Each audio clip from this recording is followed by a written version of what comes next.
All right, raise your hand if you can actually afford to live in the city that you live in right now. Yeah, I thought so.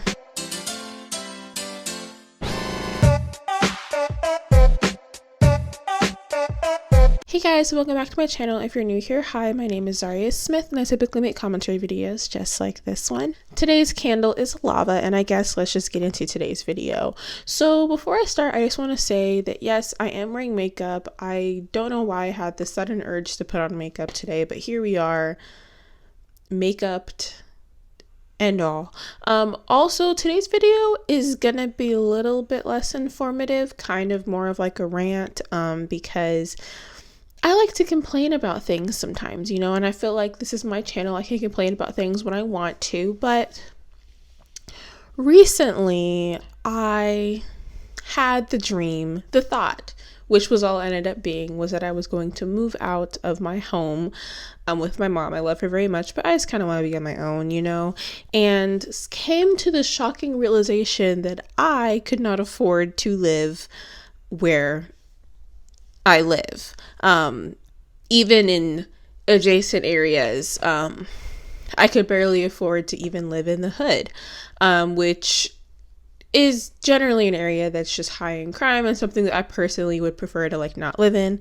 I mean, I do have a big scary dog, but she doesn't actually do anything. She just cries. So with all of that, my dream soon died right after I started it. And it got me thinking about how on Twitter, on TikTok, and everything, everyone is talking about how they cannot afford to live or move out because of rent prices. And the average person is not making $25 an hour to be able to afford those types of apartments. So now we have a huge amount of people who can no longer afford to live in their areas. And to also make matters worse, millennials and Gen Z have difficulty getting houses. There's also currently a housing crisis. They say it's because of the pandemic, but I watched Graham Stephan and he's been talking about this for the past like 2 years, but apparently builders, they don't have enough builders to build things. They also don't have enough materials. And then also the rate at which homes are being built and put up are not at the same rate of people that are selling homes and trying to find new homes. And that's for people who can actually afford it. So imagine a person who, let's say, makes, I don't know, $35,000 a year trying to find a house. They have difficulty getting loans to get this home, and then it's a whole matter of getting approved. And there's just so many stipulations when it comes to purchasing a home. And now there's these huge amount of people like myself who, in theory, should be able to live on my own. I'm 20. I make a decent amount of money an hour. I work, like I will work between, well, depending on the week, but I'll just say on average, like 30 hours to like 40 hours. 40 hours, not as often, but around that type of range is like what I work. So I would say, in theory, I should be able to afford an apartment. This has been on my mind for the past couple weeks as I was looking for apartments, and then my dream slowly died. The general rate of minimum wage has increased, obviously, but not at the rate at which everything else has increased. You know, they talk about inflation and how everything costs more. Like, I remember the other day I went to go and buy groceries, and I usually go to Publix because I am a Florida girl and I love Publix. But I went to go and get groceries, and it was like literally like $50 more than what I usually spend. And I might be saying like, oh, you could have just bought something different. I cycle the same like 5 meals because ADHD brain, I have certain meals that I want to eat, and I'll just eat those until I'm sick of them. So there's not an argument of, oh, well, you probably just bought something different. The price of meat has gone up. The price of just basic daily things has gone up. And it's like, why are all of these things becoming more expensive, but yet I'm still paid the same? It doesn't make any sense. And there are so many other YouTubers that have so much better, not better opinions, but more in depth of this, like Kel Gore. But what I will say is that this leads me into my crisis of trying to find an apartment. If you want to find me an apartment, good job. Oh, I'm kidding. But like, for instance, I live in Jacksonville, Florida. I can like walk you through my experience of trying to find an apartment. in Jacksonville. So let's say I want to live in Jacksonville. A requirement that I would say would be a nice one: air conditioning. I know, such a big ask, right? And then I want to, I don't know, be able to park at my apartment, right? I have a dog, so let's make sure that my apartment can allow dogs, right? I'm also a single woman who doesn't want to have to walk in the middle of the night because I do laundry in the middle of the night, and I also work in the day, so I really would have no time to do laundry. So it's probably better off if I just have washer dryer in unit. And as we go through these certain basic distinctions, suddenly there's only 20 available apartments in all of Jacksonville. Jacksonville is one of the biggest cities in Florida. I know you think it might be Miami, or it might be Orlando or Tampa, perhaps even St. Pete, but no, it is Jacksonville. Jacksonville, Florida is the biggest city in Florida. And for some reason, I could only get, let's say for instance, 20 apartments. But the point is that I don't want to have to fear my life every time I leave my apartment, or even when I'm at my apartment, really, because that's the issue. That was a big tangent for me. But the thing is that like, finding an apartment is so difficult. And I go onto TikTok and I see people are in the same boat as I am. It needs even worse in like New York or like Boston, LA, Seattle. Like, it's not just Jacksonville. I just happen to live in a big city, which means that big cities come with big city prices.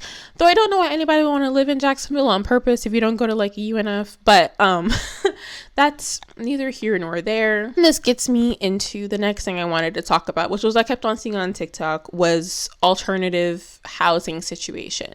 Now, this is going to sound very depressing, but a lot of people are homeless, you know, and I feel like that some of these alternative housing situations teeter the line between homeless, houseless perhaps is a better word, and I think that it brings up the question of, do people actually want to live here because they like the aesthetic, or is it because they literally can't afford it?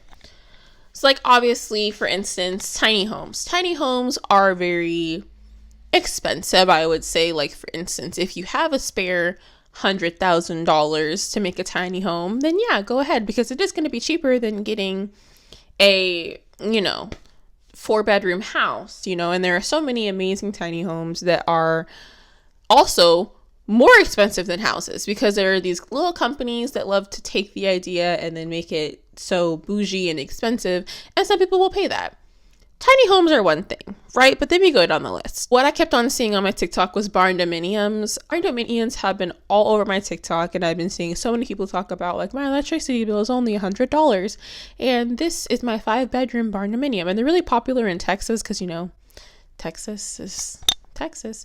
But it is not just in Texas. It's like in a lot of different areas, and people have been living there. So those are like, I would say that's on the side of, yeah, you live in a house, right? So there's also unlivable small apartments. There is a whole series of people who will go and look at the smallest possible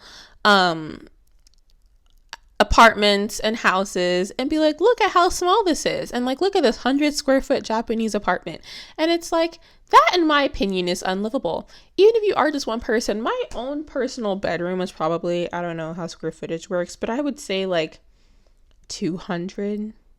Is that big? I have a normal sized bedroom, I guess is what I'm trying to say. This room, if this was all that I had access to, I would be depressed. Like, I would not be able to function. I have a dog. She needs to run around. That's not food. She's trying to eat my blanket right now. But I have a dog. She needs to be able to run around. She's a Boston and a Jack Russell Terrier mix. She runs around. She needs to get out her energy. So I personally could not live in that, just simply because my dog, I feel like it'd be considered animal abuse if I let her live there. We also have people that are purchasing sheds from Home Depot and making them their homes. Again, this is cheaper than getting a house. It's probably cheaper than most apartments. However, that's teetering the line. Is that technically a home? Are you technically homed, or what is going on with that, And then we go even further. There are people who live on boats. There are people who live on school buses, people who live in vans. And even when I was looking at, I was trying to go on Google and I was trying to find like alternatives to houses because housing is too expensive. And one of them said, live in a tent, live in a yurt, live in a hostel. That to me is just slightly considered houseless for me. And again, there's nothing wrong if you choose to be that, like if you choose to live that life, that is one thing. But if you are forced because of all these prices, that's just a little bit jacked up, isn't it? It's just slightly wrong to do. You know, like I feel like I am a 20-year-old. I have a job that I go to. Then I have to go, actually, after I film this video, I have to go to work. I'm taking this makeup off, but like I should be able to afford where I live. I shouldn't have to move to like Normandy or like Arlington. If you live in Jacksonville, you know, you don't want to live there. I shouldn't have to move there. And even so, when I look at apartments over there, it's still like $700, which is better than the $1,200, but you also have to consider that your doors literally have cages on them. You can't walk alone, and I am always alone. And there's just so many stipulations. So it's like, okay, would I prefer my safety or would I prefer to move out? I think I would prefer my safety, you know? So I think that when we talk about this and we see so many things, it's like, why is it that people can't afford to live? It's ridiculous. And I am taking my stand. I am against not being able to afford where you live, even though you have a job that you work at. You know that trend on TikTok that was a while ago where it was like, this is trendy if you're rich, but trashy if you're poor. And they would talk about like how Kendall Jenner in her house has like different woods for her chairs. And it's like, oh my gosh, if a person was poor, that would be seen as so trashy, you know? I think of housing and I think of this because, like, for instance, well-off YouTuber Shelby Church was actually a nomad for 6 months. She was living at Airbnbs, to be fair, so she wasn't technically homeless because she was sleeping somewhere at night. However, she was kind of showing this life, and there are other YouTubers like Luke Horns that kind of show off this life of being a nomad, where they have the money to be able to live in a place, like they can afford an apartment or a townhome or a condo or whatever it could be, but they are choosing to not do that, and they're choosing to just go and visit the world and go to so many places. And yeah, now I think that this is great. Obviously, I think that if I were young, well, I am young, but if I didn't have a dog, I probably most likely would do one of those apartment subscription places where you live somewhere for a month and you just bounce around. I would do that so easy because I don't know where I want to live. I want to move to Atlanta, but I'm still not 1,000% sure. Maybe I want to live in Seattle and I just don't know it yet, you know? So I would do that, and that's plenty of companies have apartment subscriptions or long-term rentals like on Airbnb and so on and so forth, or short-term rentals on Airbnb. So it's possible, but also that's kind of teetering the line of that's so expensive, and it would be less expensive to quite simply just have an apartment, you know? But that's another thing. If a person can afford to just traipse around the US and live in all these different places, that's considered so trendy and so cool. But a person who's literally homeless or houseless and they have almost no money to their name and they're just getting around just by kind strangers or just walking, or those $2 you used for a train ticket to get somewhere else, like that is suddenly seen as trashy and bad, where it's like it's a similar concept, you just have slightly more money. And I'm not saying that we should glamorize or not glamorize being houseless. There's some people who are like that and quite literally want to be homeless. They don't want to live in a house and have, like, they are just one with the earth and they're like, I love where I am, and that's fine. My job, I work near homeless people, not with them, I just happen to work near them. I talk to them a lot, and they're kindest people, the best stories. So this isn't a hatred on homeless people at all. I love homeless people, but when we think about this, why is it okay for a person, like, not to call out Shelby Church because she's actually a great creator and I love her little series where she goes to different houses and Airbnbs, and she did a video on tiny homes too, so you should check her out. But why is it different for Shelby in this instance to be a nomad and to go around. But for someone else, it's seen as, oh, like, poor them.